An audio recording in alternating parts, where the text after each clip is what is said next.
Hey everybody, 7 p.m. here on, I don't know what happened there. Hey everybody, welcome to our Facebook Live here, our 7 p.m. scheduled June 14th Facebook Live that I've been promoting. I'm here with Erik Vanmechelen. That's right. Who is a friend of mine that, we'll get into that story, but I met Erik in December, actually January. He reached out in December after I announced my run for House. I think he had paid a little attention to what we were doing with Stop the Mandate. We had an amazing conversation. I have a ton of respect for this man. He's got an amazing story to tell. Has a book he's authored about elections, and I don't know anyone, maybe Weibel, but I don't know anyone personally that knows more about the 2020 election and what went on than Erik does. Unfortunately, I'm a novice at this. This is my first formal podcast experience, so we're not going to be doing screen shares, but Erik's got graphics and all these amazing things to kind of show the timelines of how things happened before, during, and after the election. And so we're going to be playing with our phones here too as we go through this to see how many people are on, if you've got questions. Like, for instance, I'm not even seeing a chat log here on our end, so we'll get on our phones and do that. But so yeah, I'm just gonna and I should say also Erik is running for Secretary of State in Minnesota. He wasn't allowed, or he wasn't at the convention. There's a story behind that, whether we go into that or not, we'll see. But so he's the unendorsed candidate, and I'm the endorsed candidate. And so technically speaking, I'm supposed to support those that are endorsed. I'm not here to endorse anyone for Secretary of State. I'm here to talk to a friend who has knowledge that we need to know about the elections. And we'll talk about COVID, we'll talk about globalism and World Economic Forum, maybe the Federal Reserve Bank, and inflation and helicopter money and all that's wrong with this country. So I guess I'll just start out by saying, how did you get involved with this researching the elections? I mean, how long have you been political? And then we can go into how Erik was raised all over the world. Quite a story there. So Yeah, actually that might be a good place to start because, when I was young, I lived in Indonesia where there was a 30-year president who finally stepped down after millions of people were in the streets. And then I lived in China one year when I was 17 or 18. And of course, they've had a one-party system since 1949, the CCP. And I thought coming back to live in the U.S. for college that this is a place where, elections were different. And, we didn't have the kinds of corruption that I saw and the totalitarianism that I saw, and then saw that start to creep in 2020 as we prepared for the election with COVID and the government response to that being in lockstep around the world. yeah. And so that's what really brought me into this, where I wasn't overtly political before because I was comfortable. I was a writer after about 4 years of working at Target, including as a software analyst. I went to work as a freelance writer. And so it's been interesting because this is, what some have called the crime of the century. It's a big story that you could subvert in an election. And Jeff Wensberg, who's a nation-state vulnerability expert who has presented recently in the Otero County, New Mexico, meetings about elections, and he also did work back in Antrim County showing that votes could be swapped in the machines. He said, as a nation-state vulnerability expert, if you think about it, the best way to take over a country, like besides nuclear weapons, would be to subvert elections. And you can't do it all in 1 year. You would do it over a period of time to slowly get those people in power so that you can determine how things go from there. So that's really a bit of my background living overseas and comparing it to what I thought the U.S. was, and now seeing that there's this kind of moldy veneer that we're peeling back, and there's a lot of layers to peel back, and I've just learned so much, in particular looking into the election now in Minnesota for the last year. Yeah, so Erik's been doing speeches all around the state, and I don't know if I mentioned yet, but he's authoring a book. What's the title? Selection. Yeah, Selections in Minnesota: How Machines Control 2020, and Why We Must Return to Hand Counting Paper Ballots. Yeah, so look for that coming out. Maybe a digital version first, paper version in a couple weeks. Yeah, perhaps. And that's going to be a free book, so I'm really encouraging everyone just to share the PDF around. I'll have an audio book as well with MP3 files that will be completely free. The goal is really just to get the truth out there of what I've found and learned from this working group that I found myself in starting last September after the Cyber Symposium, who were sharing information and really digging into how exactly did the absentee ballots play into this, how did the machines play into this, and really trying to understand what we knew in our hearts on November 3rd when we stopped counting in the middle of the night, but now learning exactly what was done in our heads and knowing intellectually how it was done. And so what I've learned from all those people, and then all the people locally too, who have been doing work since November 3rd. And it started by covering sort of as a reporter, as an investigative journalist, and then realizing that I could get involved from the strategic side and start to make change happen.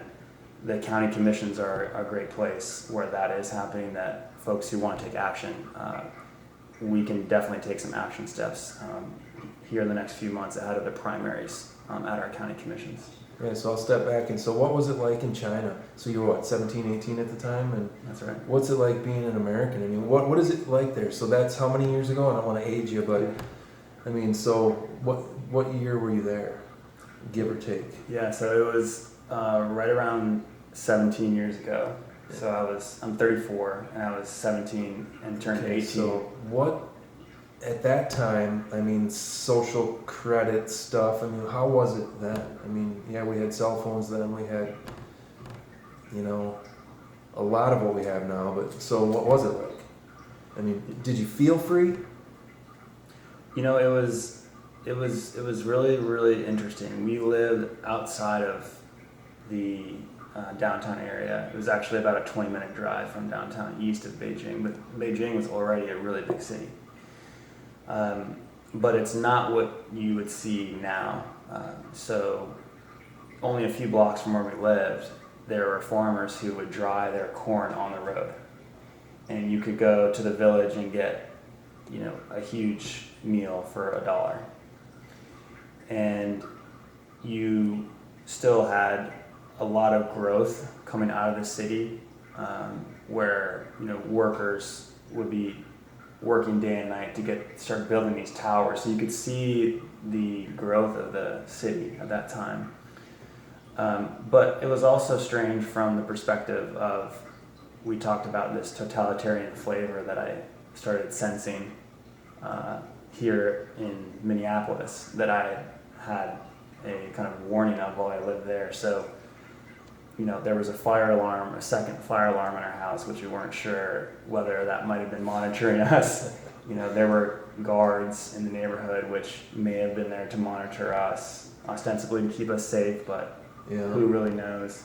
And whenever on TV China was mentioned, it would go static for a few seconds. So you saw some of that censorship overtly on the television for international news. So these are just some of the things that I noticed. And so is there truly a social credit system there right now? Like, I you believe hear so. about it? Yeah. Yeah, so crazy. And so, a little background, and so your dad worked, had a job traveling around? Is that how? That's right. Yeah, he was a geophysicist, so he would interpret seismic for oil companies to help determine where they should drill. All right. So as we're talking here, I'm gonna, since I can't see any chat on here, like I said, I'm a novice. I'm gonna see if I can find this on my page so that I can answer any questions. But yeah, I'm not seeing it here. I wonder, can I check on here? Yep. Yeah. Feel free. So yeah, bear with us, folks. I see some notifications. Oh, I did see some notifications here. Yep. And I'm not seeing any notifications on here. Let's see if it's coming through on this page, although I don't want to leave that page. Yeah, you could open up another Facebook page. Sorry, folks. We'll continue talking about, so as Erik was saying, some things that you can do. In fact, I was going to do it at my local level, but it's the county commissioners that you can put some pressure on to make some positive changes, and Erik can talk about that a little bit. Yeah, that's really key. So at this point, most people are beyond. So it's even giving you the option to go live, but it says it's live over here, so I do believe we're live already.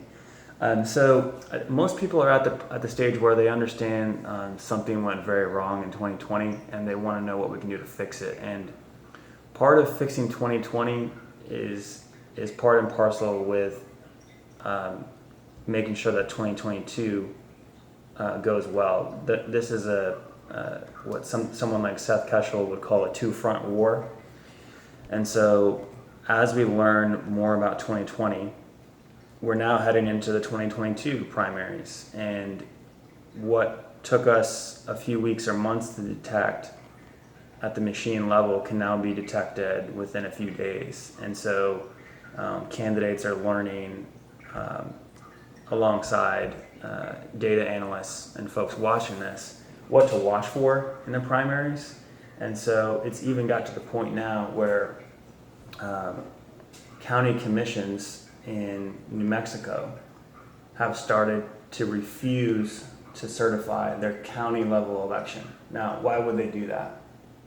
Well, in the case of Otero County, New Mexico, this was a process that started already back in October, where their local constituents were sharing information with them about the 2020 election.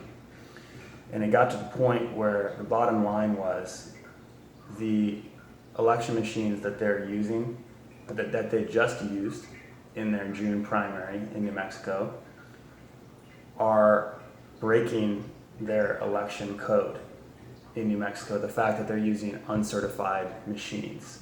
We can go into the detail of how they're uncertified, but that was what ultimately, in part, made those county commissioners not ready to trust the results that they were shown.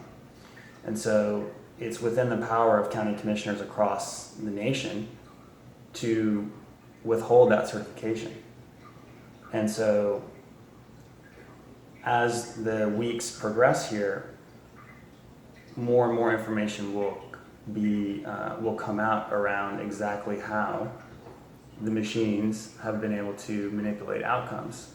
And once enough people realize that and realize the truth, airing that and make our county commissioners aware of those facts and the fact that we're still using a lot of these electronic voting systems that we use in 2020 and 2022 may help county commissioners realize that's an option that they do have.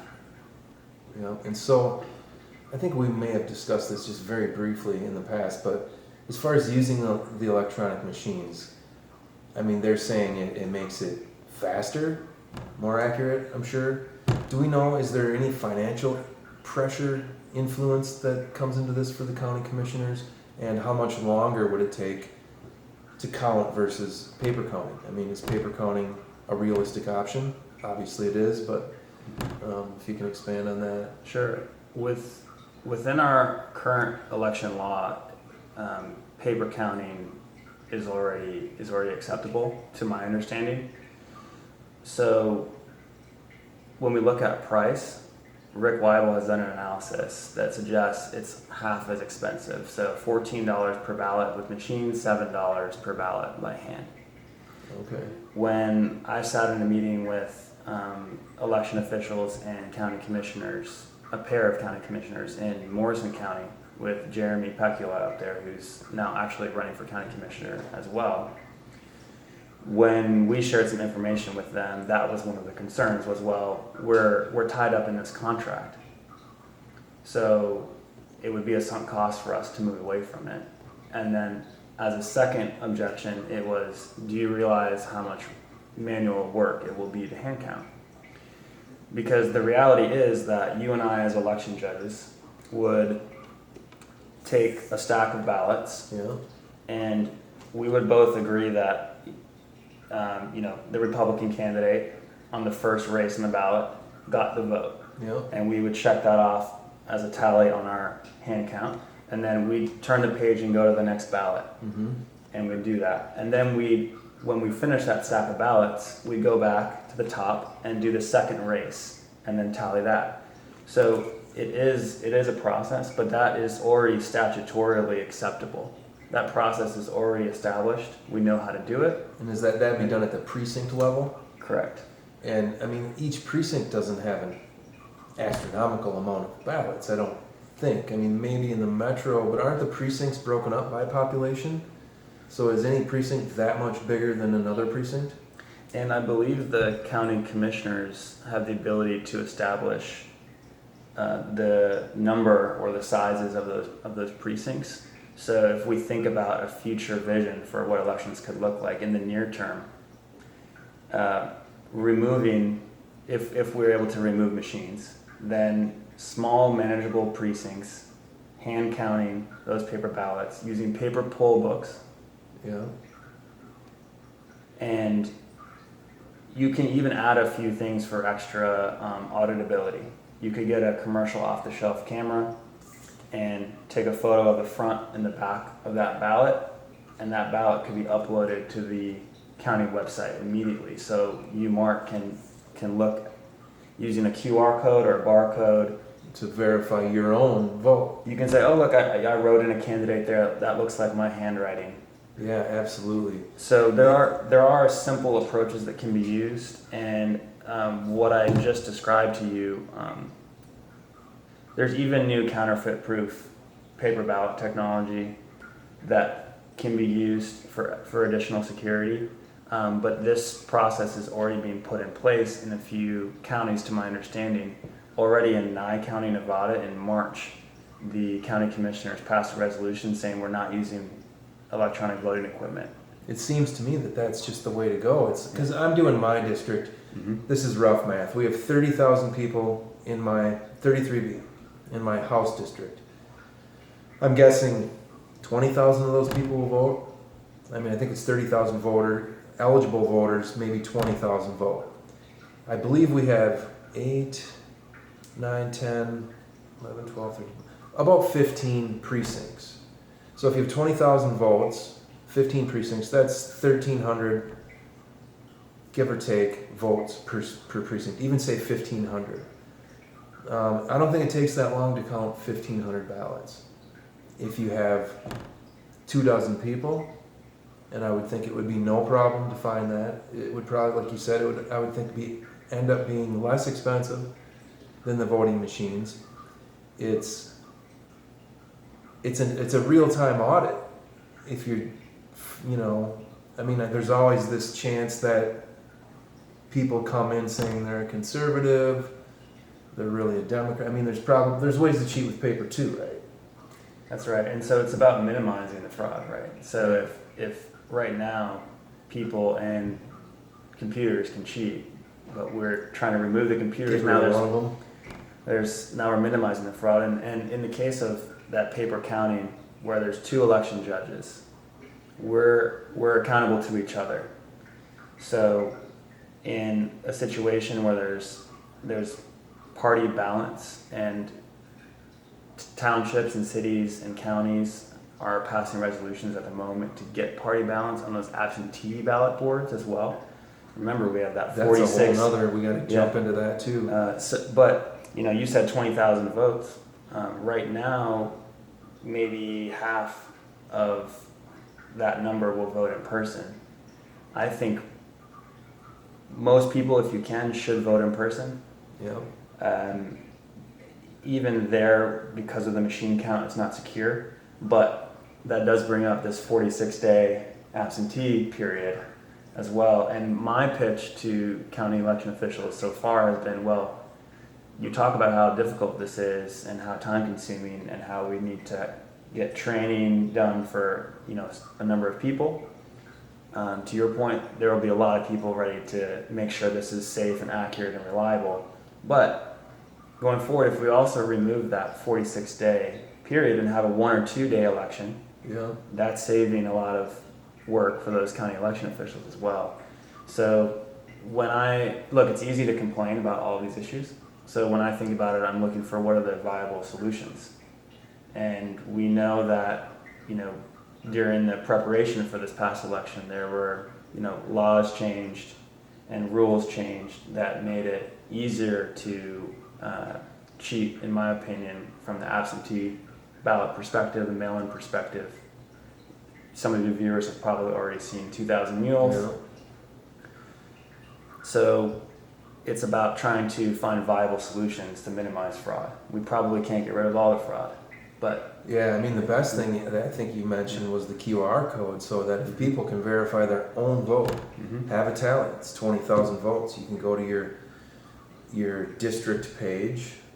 I mean, the state has it separated. Secretary of State office has it set up, so 33B can check, and you can have those 20,000 votes with some random ID number that you have with your QR. You can check it. Then you've pretty much eliminated it. Anyone who's concerned can check their vote. That's right.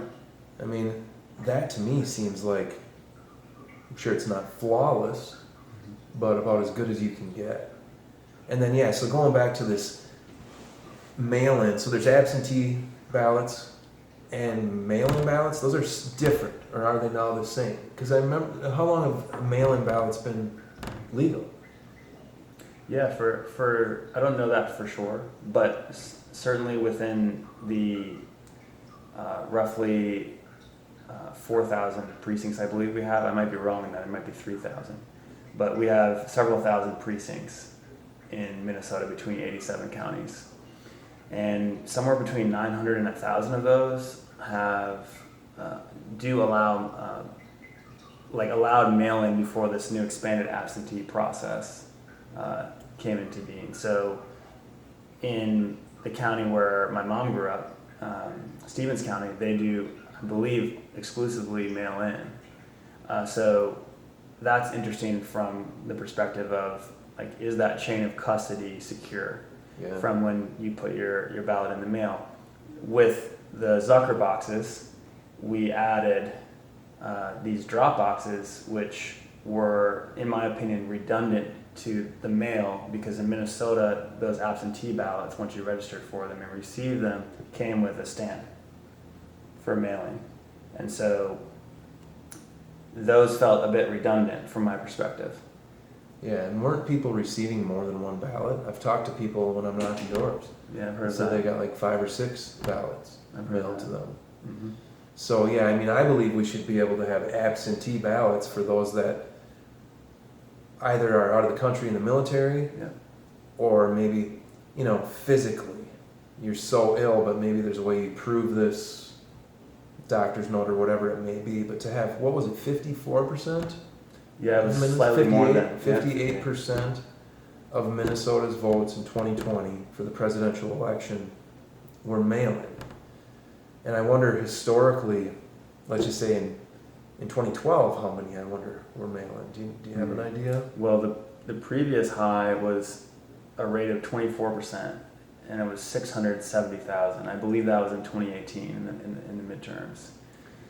So that was a significant number already, 670,000, but that jumped up to 1.9 million. So obviously the COVID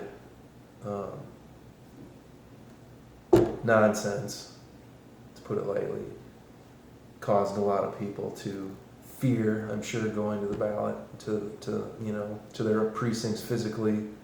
So that probably drove the mail-ins up, I'm sure. And I don't doubt that we'll have another something come up where people are afraid to go to the polls again. I mean, even when I'm out knocking doors now, I have people like, I had one accidentally knocked a Democrat door. Are you vaccinated? They're still very afraid. And my answer was, well, are you? Because if you are, then what are you afraid of? But I wouldn't doubt it if there's another variant. Have you heard about Naomi Wolf's book? So she was a Clinton advisor who has come, to our side. And she says that the Democrats are acting as though there's not going to be an election. The way they're pushing what they're pushing, the way they're legislating. I mean, it seems like in her mind, like they know they have to be in a losing situation. Like they're acting as though they have nothing to lose. And so she's thinking, what's going to happen? Is something with Ukraine? Is there going to be World War III? Is there going to be just another, worsening pandemic? So, anything's possible. But, anything more about, like Erik has so much information. In fact, so where can they find, like I just watched a video, I don't know, where was that video you sent me, Jay? Where were you speaking for that? That was down in Rochester. Yeah. And I was just giving a talk about some of these Yeah, these and then topics. he's got the graphics available with numbers and times and all the good information. So where can they view these videos? Where can they follow you? Yeah, so a good place to see my updates if you just want a website to follow is erikformn.us. It's erikformn.us. If you're on Telegram, it's t.me/Erik, ERIKMN, t.me/Erik.Erik MN. And I also have a newsletter, which has been, some of my journalism, both video and written, called Midwest Seeds, which is on Substack. So how do they get to that? They just go to Substack. I had trouble finding it once, so if you can give people. So the URL for that newsletter is my first and last name, so Erik Vanmechelen.substack.com. Yeah, and the spelling for Erik's last name is on this, the title for this Facebook Live. What more do we need to know about elections? So Erik had mentioned before we started the video, was talking about, I wanted to go to Washington County, where I'm at, and put some pressure on the commissioners to get rid of these machines, because what is it? It's just a majority vote. That's right. Amongst the commissioners. That's right. They can vote to get rid of these electronic machines. And so that is something you can do. Everyone can, create a rally atmosphere. I would say get a bunch of people to go, get a couple people that are willing to speak, have support there, and basically demand that they get rid of these voting machines. That's one thing that we can do. Mm-hmm. But Erik was saying, on a strategic level, some counties may be better than others. Yeah, so if you're listening in from a rural county where there might be a county commissioner that personally, or that is conservative and does love this country, that's a great plus for you. Even if your population, voting population is